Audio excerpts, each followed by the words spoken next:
Welcome to part 7, in our new game development series, focused on the 3D FLAX game engine, and third entry in the WOLFENSTEIN 3D game tutorial.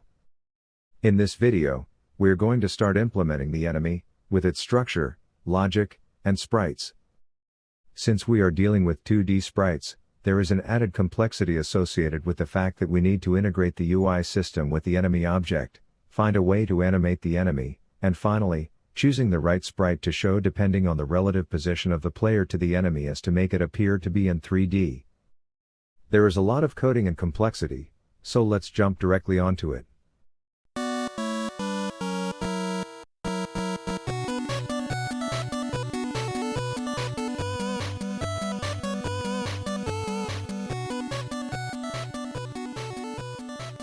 Since we have already a player and that we will be using as a base the player script, which will allow us to have gravity, directed movement and collisions right away.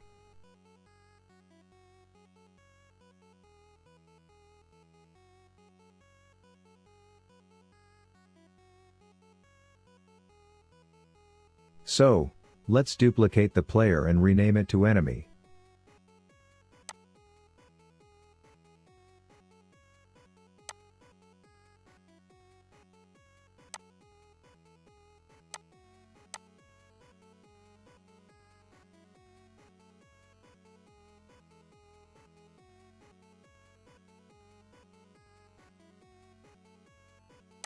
Let's drag it down the hierarchy as we will have to work with it and with the previous UI canvas.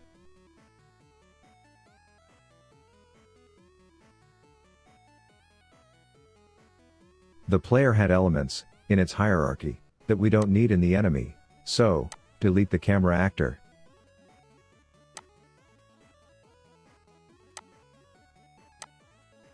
We are now going to add the sprite object. Duplicate the UI canvas that we are using for the gun, and drag it into the enemy.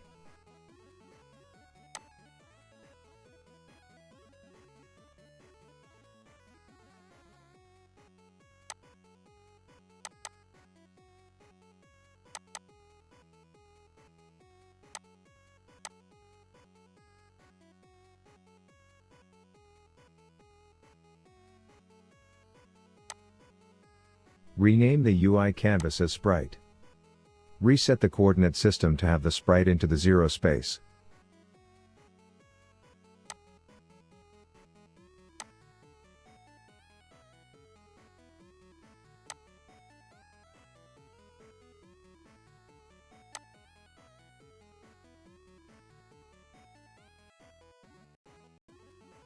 In the content browser, go to the game source folder and open the player script.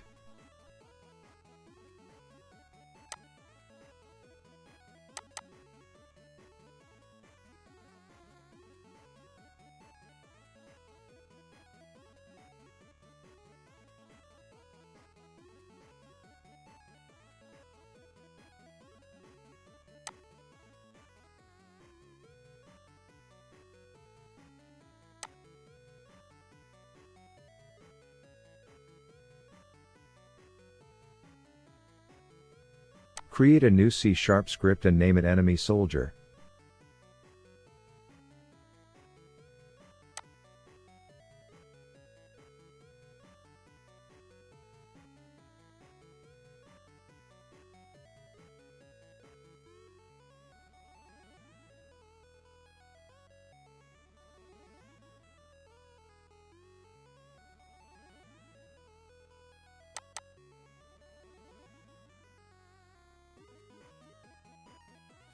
Open it. Go to the player script and copy all the code between the class player definition.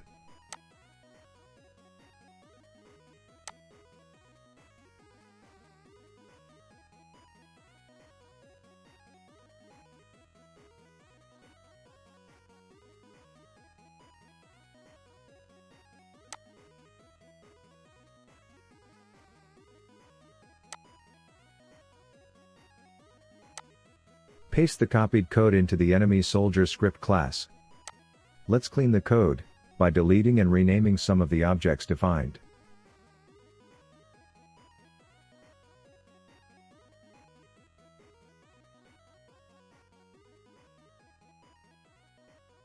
Rename the object player controller to enemy controller.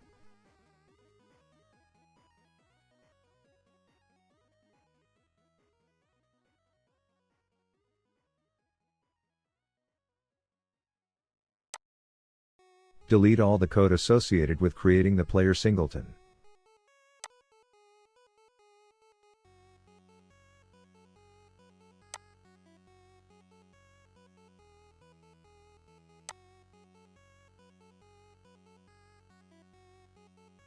Delete the references to the camera and to other actors not used by the enemy.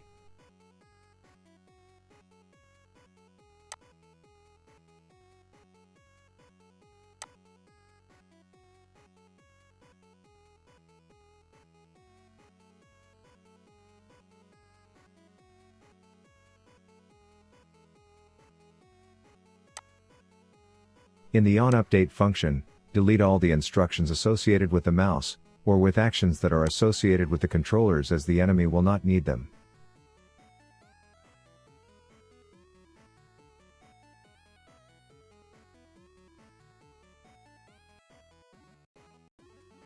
On the onFixedUpdate method, delete all the code associated with adjusting the camera position and rotation. Remove the getAxis methods that are being used to set the direction of movement.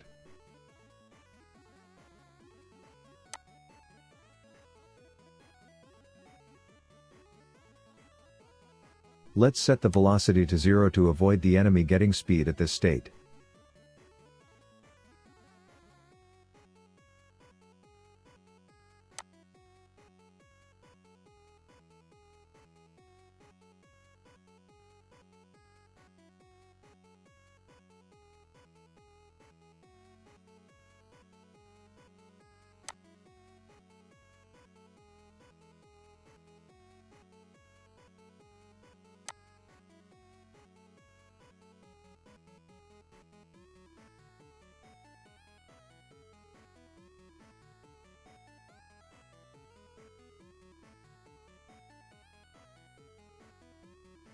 Let's go to the onFixedUpdated method, and let's start adding some code.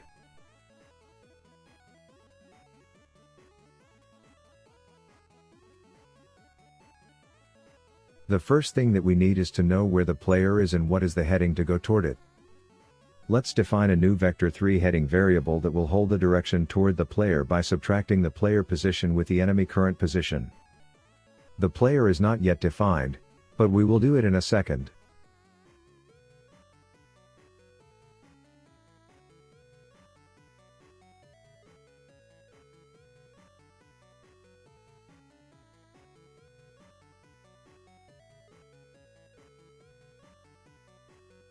Normalize the difference as we just want the direction, not a distance.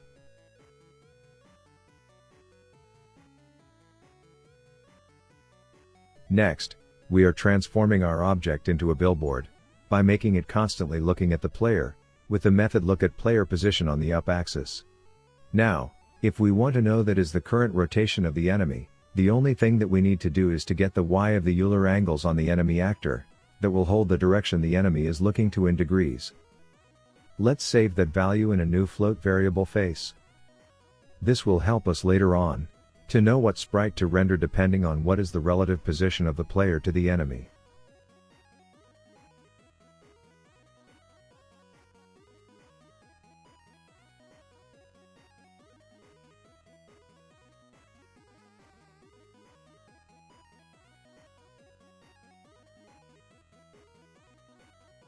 Let's check if the changes that we have just made are compiling correctly. No. It seems that we have a couple of errors. Let's check the description for the errors. It seems that we have a couple of misspelled functions.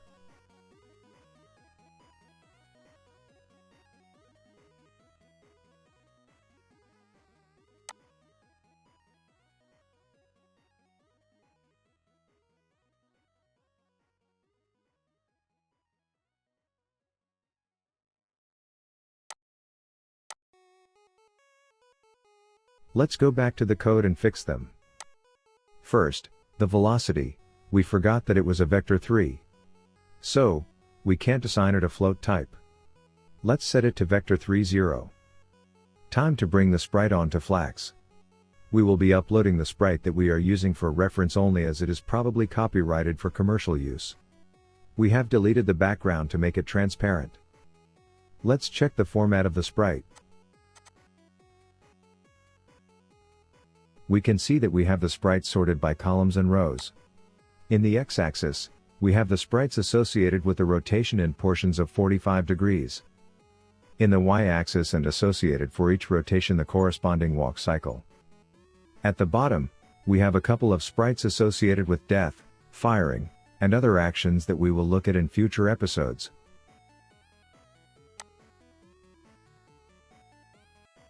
Drag the sprite sheet into the content browser, and in the import settings window, check the Is Atlas checkbox. Uncheck the remaining checkboxes. And set the resolution to 1024 pixels. Click Import to finish. Once converted, it is time to define the first sprites that we will be using in the game. In this case, since we will have to develop all the code, we will just do the idle in all directions. Double-click on the imported sprite sheet. Go to the Sprites section.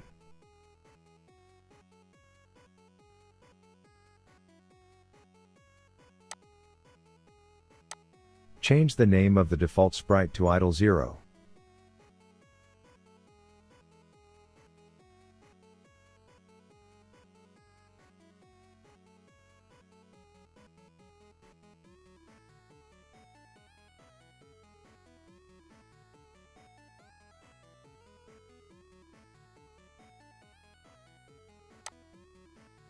Our sprites are 64 by 64.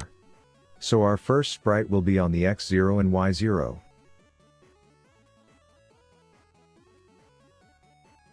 Click on the New Sprite button. Rename the sprite to Idle 45.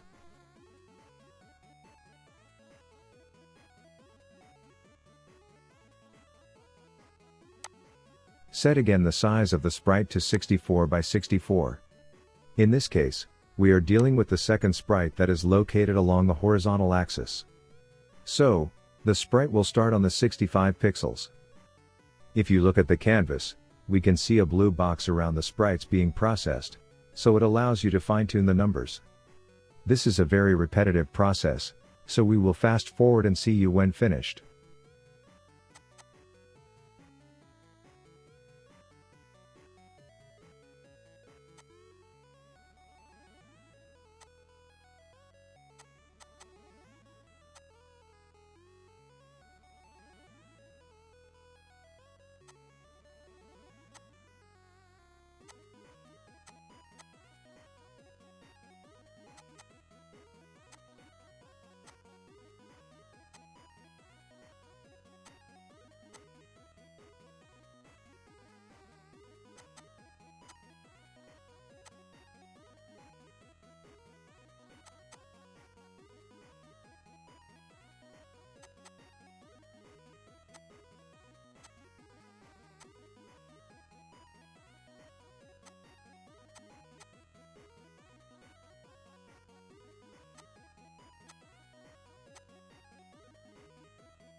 Okay. Finished. Let's now make the enemy appear in the scene.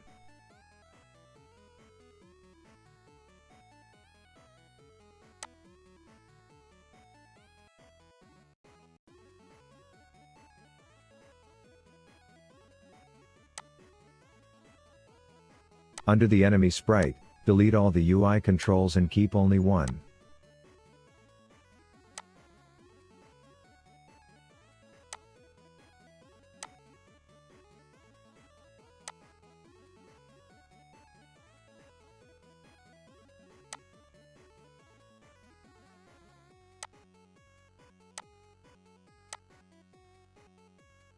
Let's rename it to Soldier Sprite.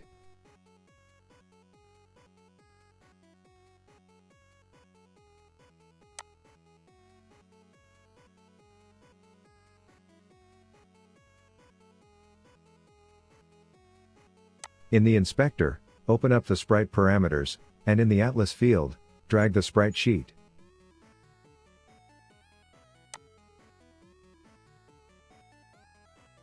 We can see that now, there is a little enemy right in front of our player. In the enemy actor, replace the player script with the enemy one.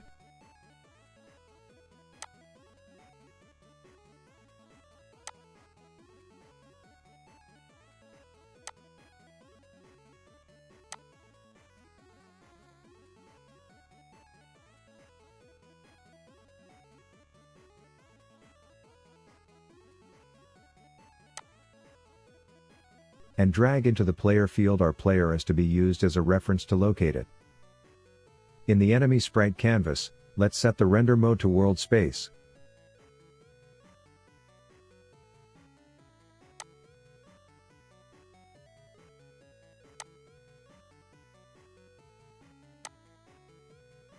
The enemy disappears.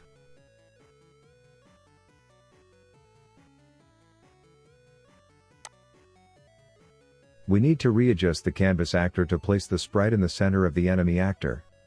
Let's adjust the properties to make it somewhat bigger and more imponent.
Let's run the game. And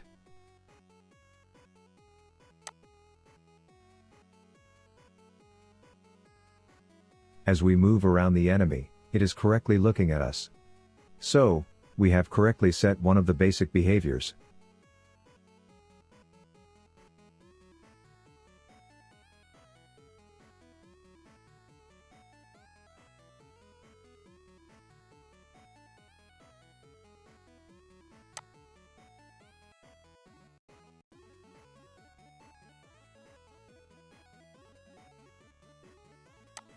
Let's go to the most complex code. The Sprite animation system. Double-click on the Sprite renderer script. At the start of the file, under the namespace, but out of the class itself, Let's define a new class that will be serializable. This means that it can be created through the inspector. So add a serializable tag.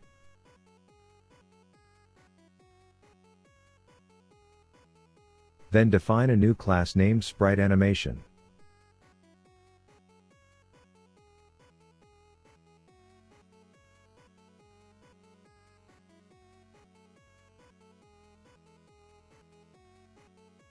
In it, let's define a couple of variables.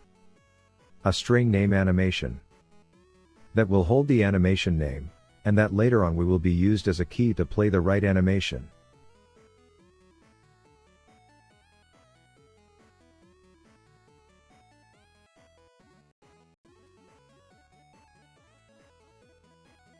A list of integers named Sprites that will hold the Sprites index references.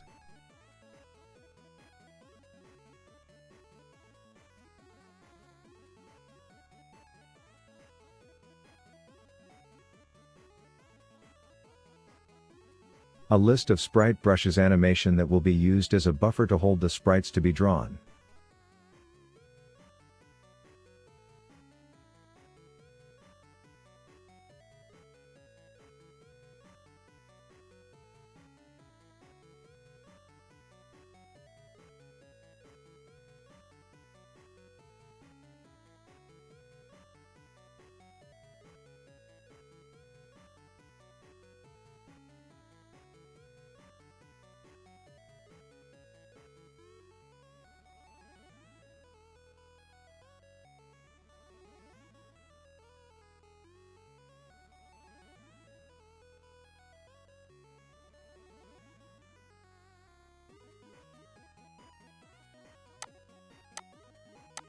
Next, in the Sprite Renderer class, let's define a new public empty Sprite animate array that will be receiving all the animations and the sprites that are part of it.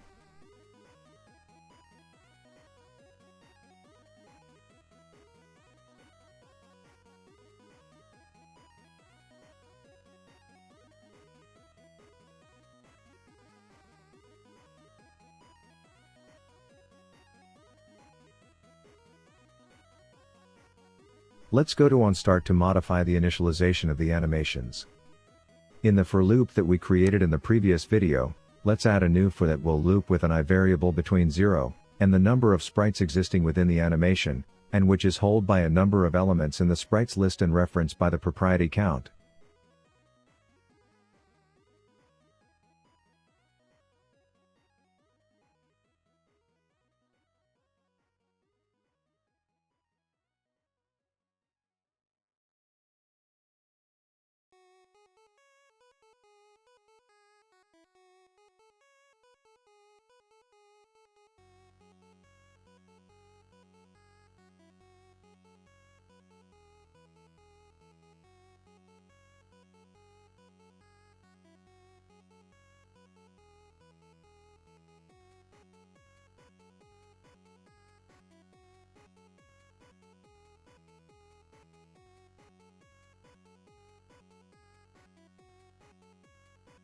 In the center loop,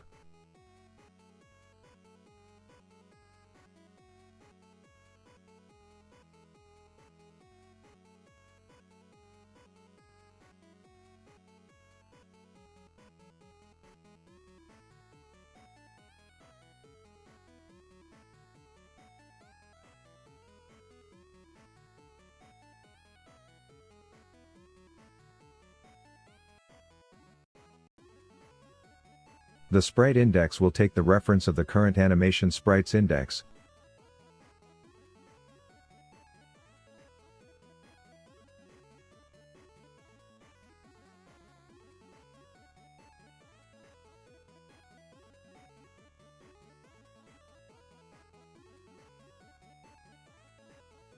And we will add to the animations list the sprite associated with the reference.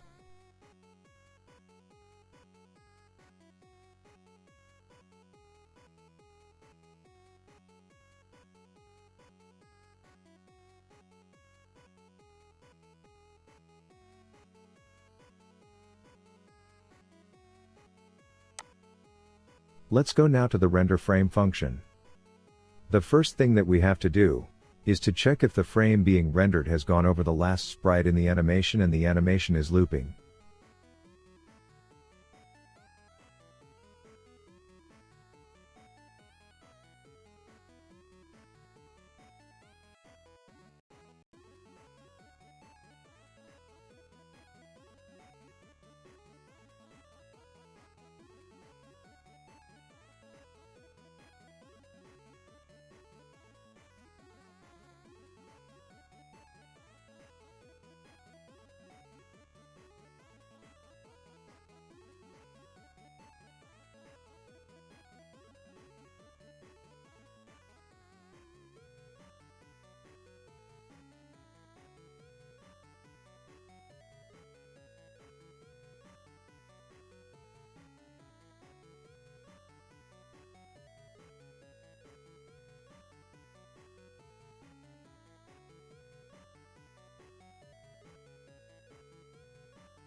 In this case, the frame variable is reset to 0 to allow the animation to be played again.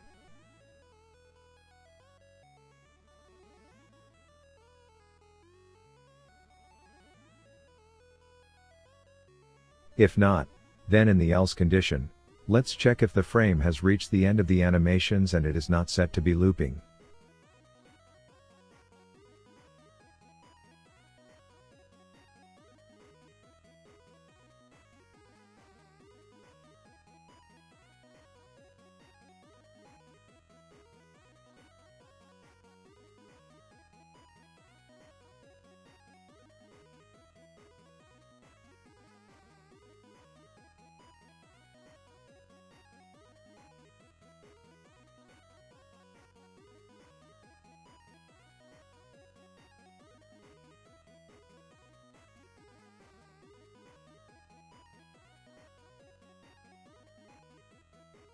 In this case, we must communicate to the system that the animations have finished to avoid being played again.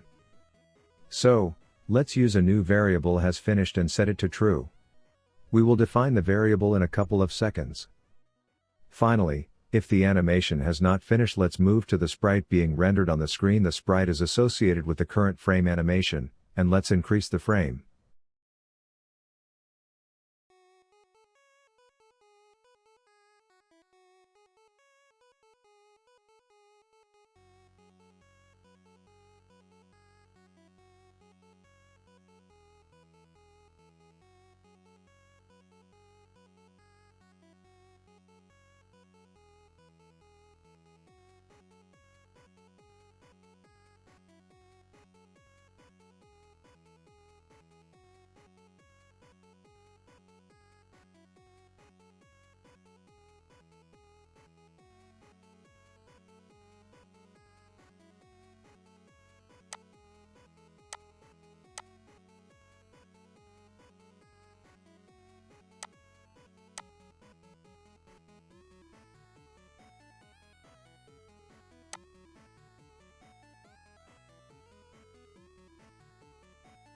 Let's create now a play function that will be called from the object that is animating the sprite.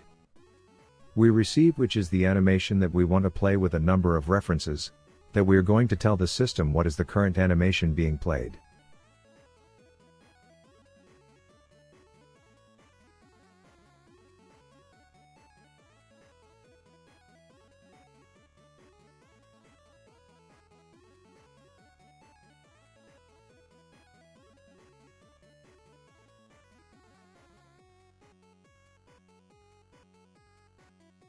Let's now go up and define the variables that we have been using.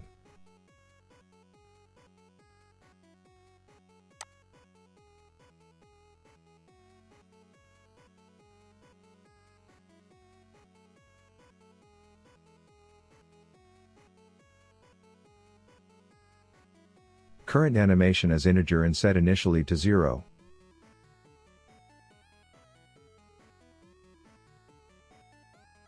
A boolean has finished set to false.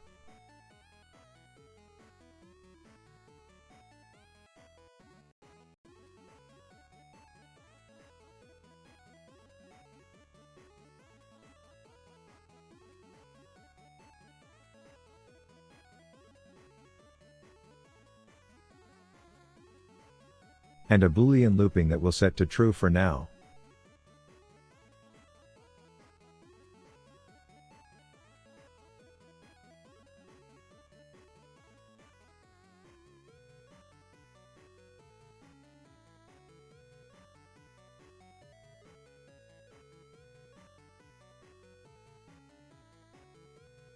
Now, we need to change the animation of the enemy based on the angle he is facing the player.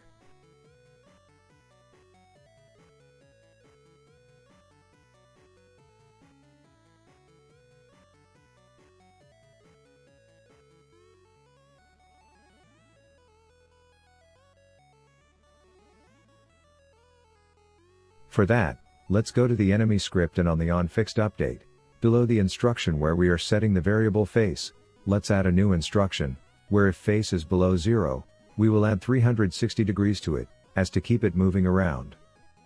Then, below that, let's paste the code that we have defined for the angles. It is always the same code, just changing the values, so it would be somewhat boring to do here. You can see that as the angle from the enemy to the player is changing, we are comparing it to a range of angles, and then play the animation associated with the angle. In our case, we only have idle and it is only one frame. But later on, if it would be a walk cycle, it would be working correctly. We will put the code on line 2. Let's check it is compiling correctly. And we have a problem with the sprite renderer. Let's go to the code.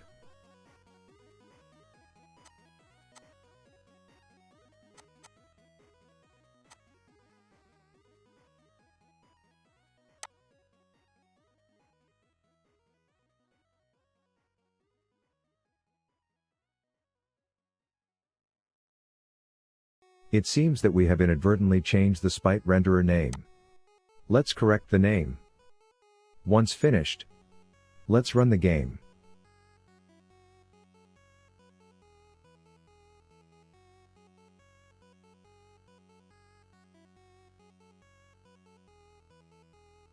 We can see that as we go around the enemy, the animation is changing to the right rotation, giving us the impression that it is 3D.